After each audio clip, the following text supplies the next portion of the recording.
I don't know about for you guys, but the sweat level is off the charts. Holy smokes, I needed to wipe down because that was insane. The shakes were going. It was an incredible game. And it looked like, I don't know how many different times that the Blue Jays were going to lose this ball game. But somehow, some way, they find a way to beat the Los Angeles Dodgers 5-4 at Chavez Ravine and scrape away a win in this series. And it's incredible because the out-of-town scoreboard was awesome. And we'll get to that later on. There's a lot of things to touch on going into play today. The Jays offense hasn't been any good. You know, the pitching hasn't been great. You know, the bullpen hadn't looked good. And we're like, God, if you can find a way to salvage one, you're doing all right. But you could tell early on after the Jays were here to hit, right? Bo gets on base via the walk. But then Vladdy drives one to left center field. Left fielder can't make the play. And then I believe they kick it as well. And that feels like years ago if you watch this ball game. Bo comes around to score. And the Jays lead at 1-0. We're like, oh, this is great. Eric Lauer on the hill. He's been awesome. Man, I bombed to Shohei. Okay. Couple batters later, bombed to Freddie Freeman. Okay. Is this what we're going to do now? Jays down 2-1. And in the top of the second inning, the Jays looking to try and answer right back, right? You like to think so. Dalton Varsho walks. Then Ernie strikes out. But then Joey Perfido hits a bloop, and good to see him back in the lineup. Hits a bloop double down the left field line. Diving play by Alex Collin left. Can't make the play. It bounces out of play. It would have been a run if it stays in play. Regardless, it's second and third. Only one out for Tyler Heineman, who walks. So now you have the bases loaded for Nathan Lucas. Ground ball at the middle. Double play. And what did I say on Friday? You had that base loaded situation. The liner right at Mookie Betts doubled off. Inning over. You cannot let teams like this hang around and get extra outs. They get the double play to get out of it. The Jays score nothing in the inning. And in the bottom half of the second inning, Miguel Rojas doubles to start the inning. You get Alex Cole to fly out. They intentionally walk Shohei, but then Mookie singles, bases loaded. Will Smith flies out, so you got two out now. But then you walk the bases loaded. And Freddie Freeman with the bases loaded walk. In comes Miguel Rojas. And they take a 3-1 lead. And Eric Lauer is having an awful time in the mound throwing strikes. It is not looking pretty whatsoever. And after that, the Jays offense goes to it's dead. They had nothing going until the top half of the sixth inning where Bo Bichette singles to center field. And then Vladdy hits a little comeback or a little chopper back to the pitcher.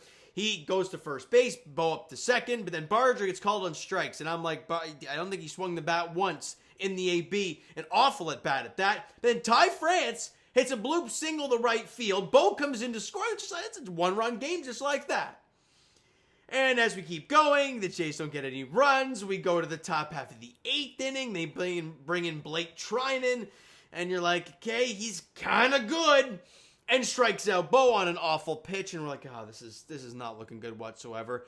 And then Vladimir Guerrero Jr. comes up and gets a hanging breaking ball. Drills it to left center field. It's gone. We are tied at 3. Holy crap. Next up, Addison Barger, another hanger. He crushes it to right, and it's gone. Back-to-back jacks for the Blue Jays, and they have the lead. It's 4-3, and in that very moment, I'm like, boys, 6 outs. Please find a way to get it done. Yariel Rodriguez comes out for the bottom half of the 8th inning and immediately walks the left-handed hitter off the bench, Alex Freeland. Not what you want to see. Alex Call hits a sac bunt. They get him out at first. But now we got at second with only one out. You intentionally walk Shohei, as you'd expect. Then they strike out Mookie Betts. So you got 2 on and 2 out. They go to the bullpen for Jeff Hoffman. We haven't seen Jeff Hoffman in quite a while. And let me go to, actually, when was the last time we actually saw Jeff Hoffman? So we saw him, obviously, today on the 10th. You haven't seen him in 7 days. A full week of Jeff Hoffman. It was game 2 of the KC series. I'm pretty sure. Regardless, it was something like that. The game, I was at the game where he picked up the save.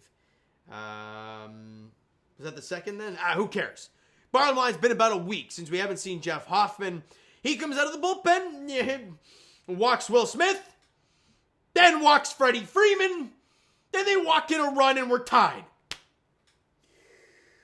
And then he gets down 3-0 to Michael Conforto. And thank God it goes 3-1. It was borderline and he got the call and then the pop out to end the inning. Thank God. But I'm like, now we're tied. And it's like, you just gave them a run. Like, you gave them that third run with a bases loaded walk. And then Hoffman comes in and walks 2 to tie the game here. It's an awful situation. Then the top of the 9th inning, they bring out the left-hander Alex Vesia to face I guess it was Ernie Clement, the bottom half of the lineup. And Ernie Clement, we all know, does pretty good with lefties, but he drives one to left field and it's gone! On the first pitch of the inning, Ernie Clement takes Vesia deep, and the Jays regain the lead. It's 5-4. Holy crap! And again, I'm thinking to myself after that, throw strikes, 3 outs. That's all we need here. But who are you going to bring out for the bottom of the 9th, right? Hoffman couldn't find the zone in the bottom half of the 8th. You've already used most of your bullpen. You got Fluharty, you got Tommy Nance, I guess, still available. And they decide to go back to Jeff Hoffman. And immediately walks Andy Pages. And I'm like, well, there's his one guy. Take him out. You've got the lefty Max Muncy. You get the lefty Alex Freeland after that. You get back-to-back lefties. And even with Alex Cole, who's the 9-hitter, you got Shohei, the next lefty. 3 to the next 4 lefties. You got Fluharty ready to go. Makes sense. Boom, make the move. They do not. They say, oh, let's let him face Muncy. Other than Muncy swinging in his face on a 3-0 pitch, which made no sense. He throws all balls to him and proceeds to walk Max Muncy with 2-1. And I'm like, hey, you got a lefty coming up. Bring in Fluharty. They do not. He drops a sack bunt down to Alex Freeland. Both guys move up. They get the out at first. Fine. So now you have the righty-righty with Alex Call. And you're thinking, well, regardless, Fluharty's got to come in to face Shohei, right? He just absolutely has to in this situation. You got to find a way to get Alex Call if you're Jeff Hoffman. No, he proceeds to freaking walk him too. And then they take him out. Now you have the bases loaded and Fluharty's got to face Shohei and Mookie Betts. There was not a single mound visit. No, nothing. They just left him out there to dry the entire inning. That was brutal. I don't know what the hell happened there. And I know people are going to yell at John Schneider, and I don't blame you. But where's Pete? Where's Pete to go out there and try and settle down your closer? Nowhere to be found. I don't know what the hell was happening there. And then they go to Mason Flurarty to face Shohei. And in the back of my head, I'm like, oh, he struck him out on Friday. But I'm also like, yeah, well, Shohei, he'll find a way to adjust. Mason Flurarty, on a 3-2 pitch, throws a slider outside the zone. Shohei chases it for strike 3. But I ain't getting excited yet. Yeah, I was with my buddy Rob at Jackass just watching the ball game. I didn't react to that strikeout because I'm like, Mookie Betts is still up.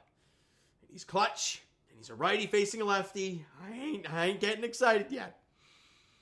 And he gets the ground ball to third. Addison Bardrew fires it on to second to Davis. Or was it Ernie or who the hell cares? To end the ball game. Ladies and gentlemen, welcome to the Fluharty party. Holy crap, what a ball game. Stressful. You got everything in that game. You got a deficit early. Actually, screw that. You get a lead early. Then you lose that lead. Then you think you're done. And then you crawl back and you're like, okay, maybe. And you tie and take the lead on back-to-back homers. You immediately give that up. But then you immediately take it back. Which then leads to you on the doorstep of giving it right back. You're losing your mind with the manager. And you find a way to win.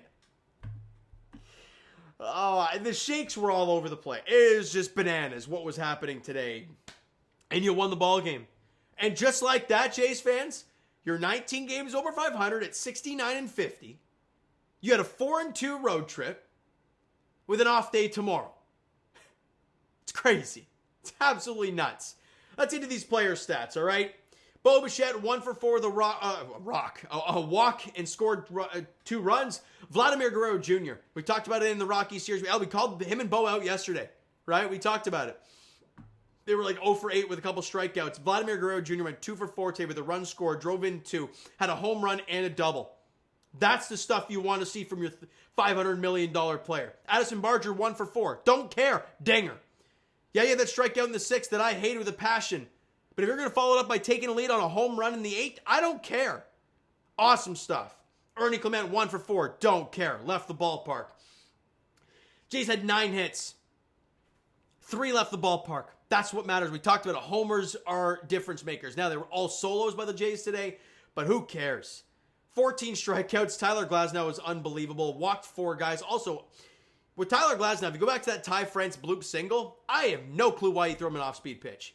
He was dominating with a high velo at the top of the zone.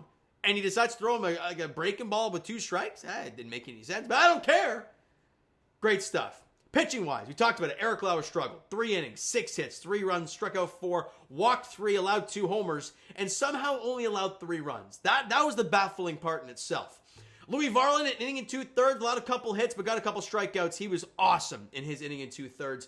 Braden Fisher went out there, 1/3 of an inning, walked a guy, but got a strikeout. Awesome stuff there. So Anthony Dominguez flirted a little bit, but got a job done. 2/3 of an inning, allowed a hit, a walk, a strikeout. And Brendan Little, again, he'll stress me out to no end, but an inning and a 1/3, 1 hit, no other base runners. Awesome stuff there. And then the rest of the guys. Yariel Rodriguez went 2/3 an inning, allowed 1 hit, 1 run, walked 1. And Jeff Hoffman got 2 dudes out, didn't allow any hits, but walked 5. And Mason Flurarty, save number 1 on the season, but save number 1,000 in all of our hearts. 2/3 an inning, no base runners, and a punch out. Somehow Jeff Hoffman gets a win in this ballgame. That's why pitching wins means nothing anymore. But Mason Flurarty, the man of the day. Is it ever? Now, what did I say earlier about the out-of-town scoreboard being good? Well, the New York Yankees lost to the Houston Astros 7-1, so the Jays went into this series with the Los Angeles Dodgers 6.5 up on the Yankees. They leave Chavez Ravine 6.5 up against the New York Yankees. So you're right where you were. Beautiful. We keep going here. And if you're a fan that is like, hey, I just want to make the playoffs. Okay. So that team that is just outside the postseason is the Cleveland Guardians. They lost to the White Sox today, so we're in good shape there. Also, the one that everyone is glued to, the Boston Red Sox. Played the San Diego Padres. They lost 6-2. So the Jays have a 4-game lead over the Red Sox. They have the season series, so in hindsight, 5 games up. And I like to look at the loss category. The Jays have 4 less losses than the Boston Red Sox and 6 less losses than the New York Yankees.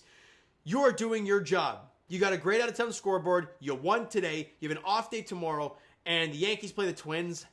Twins are garbage, but the Yankees are reeling, so maybe some positive there. And the Red Sox play the Astros. It's going to be tough. Garrett Crochet pitches for the Red Sox, but Christian Javier is his first. He's having his season debut tomorrow against the Red Sox in Houston. So if you're the Blue Jays, you be glued to that one. It's a 3-game series for the Red Sox in Houston, and then I believe they play the Yankees for 4 right after. The Marlins for 3, Orioles for 2, then the Yankees for 4. So if you're the Jays, you welcome in the Chicago Cubs next, and that is on Tuesday. I will be at that ball game. Jose Berrios gets the start for the Blue Jays. He needs a good start, and the fellas are coming home after an incredible game today. Get the vibes flowing. Game 2 looks like a Cade Horton. He's been very good in 79 innings for them this year. Not many strikeouts, 59 in 79 innings. Going up against Kevin Gausman, who I believe in his last outing, it feels like years ago, that was against the Rockies. But he was very good in that start against the Rockies in Colorado. And then the finale is Max Scherzer versus former Blue Jay Matt Boyd, who has been very good this season. So we'll see how it goes. Look, find a way to take 2 or 3. Win a series against the Cubs at home. That would be immaculate vibes. All right. You know what, guys? That is going to do it for this one. If you enjoyed the video, and of course this win today, hit that like button. Do appreciate it. Hit that subscribe button. You guys not done so already. Comment down below your thoughts on the video, thoughts on the game. Would you like, would you not like from today's game for the Toronto Blue Jays? Twitter, Discord, Instagram, TikTok, all that stuff is down below. Follow up there if you haven't done so already, and I will talk to you guys. Okay. Screw it. I'm not talking to you guys, Jays Edition. It'll be Tuesday night. I'll be at the game, obviously, so it'll be later than usual, but it'll be a 7:07 first pitch at Rogers Center. Jose Berrios gets the bump for the Blue Jays in Game 1 of the 3-game set against not the White Sox, the Cubbies at Rogers Center. Thank you so much for listening and watching. I hope you enjoyed the video and the dub this evening. Talk to you guys then.